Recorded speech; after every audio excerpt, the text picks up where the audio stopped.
Kaunti ya Uasin Gishu pale ambapo tuna mwenzangu Elvis Kosgei ataweza kutupasha mengi zaidi kuhusiana na sherehe zilivyo katika eneo hilo. Elvis, labda kutoka maeneo yako ni yepi ambayo unaweza kutuarifu kwa sasa?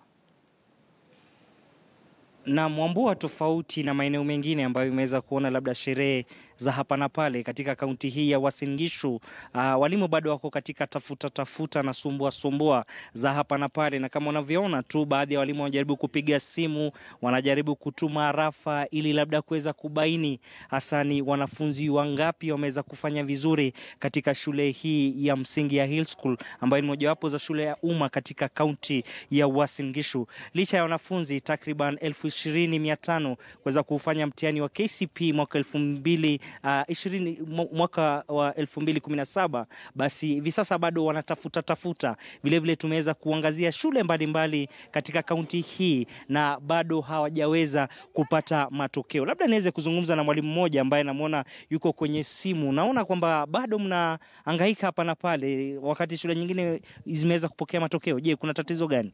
Naam, ni kweli ndugu mtangazaji kwamba hii leo tumejaribu kutaka kupata matokeo wanafunzi wetu, lakini kwa kiasi fulani tunaona kwamba yanakuja kuchelewa. Hata mpaka sasa ninapozungumza nawe hatujapata matokeo hata ya mwanafunzi mmoja, lakini bado tungali tunatafuta, hatujakufa moyo. Tunahakika kwamba hatimaye tutaweza kupokea matokeo hayo. Ndio. Unaona kwamba tatizo labda lipo kwenye mtandao ndio hamjaweza kupata, manake maeneo mengine wameweza kupata. Nadhani ndivyo ilivyo, lakini japo hata hao ambao wamepata naona kwamba bado wanalalamika, manake nimesema na wawili watatu wanalalamika kwamba inakuja kuchelewa sana. Nafikiria leo mtandao ulivyo kidogo uko chini, si kama mwaka jana. Mwaka jana ilikuwa kwamba ukituma tu dakika 2-3 matokeo yamefika. Sijui kwa nini leo matokeo haya yanakuja kuchelewa namna hii.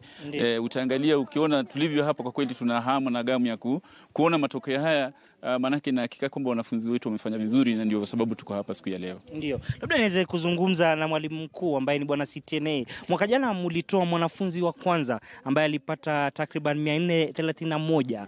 Mwaka huu naona kwamba pia mnadhania kwamba mtafanya vizuri zaidi, lakini hadi kufikia sasa naona hamna lolote.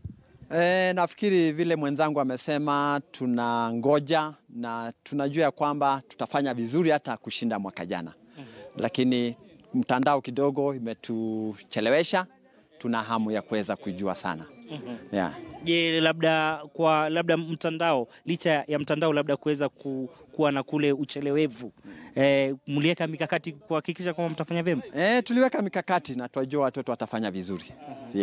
Naam, Wambua, kama umeweza kumsikia, huyo ni bwana CTNA, mwalimu mkuu wa shule hii ya msingi ya Hill School, akiweza kusema ni kwa jinsi gani wanataraji kwamba wataweza kufanya vizuri, hasa mtihani wa KCPE ambao uliweza kutolewa mapema siku ya leo. Na kama nilivyokuarifu ni kwamba ni takriban wanafunzi 23,500 ambao waliweza kufanya mtihani wa mwaka huu katika kaunti ya Uasin Gishu, na licha changamoto ambazo waliweza kuzikabili kama katika kaunti ya Turkana, kaunti ya Elgeyo Marakwet na vile kule katika eneo la Kerio Valley ambapo kulikuwa na matatizo. Lakini letu ni kuwa macho tu na kuangalia hasa ni matokeo yapi yameweza kutokea katika pande hizi za eneo la North Rift.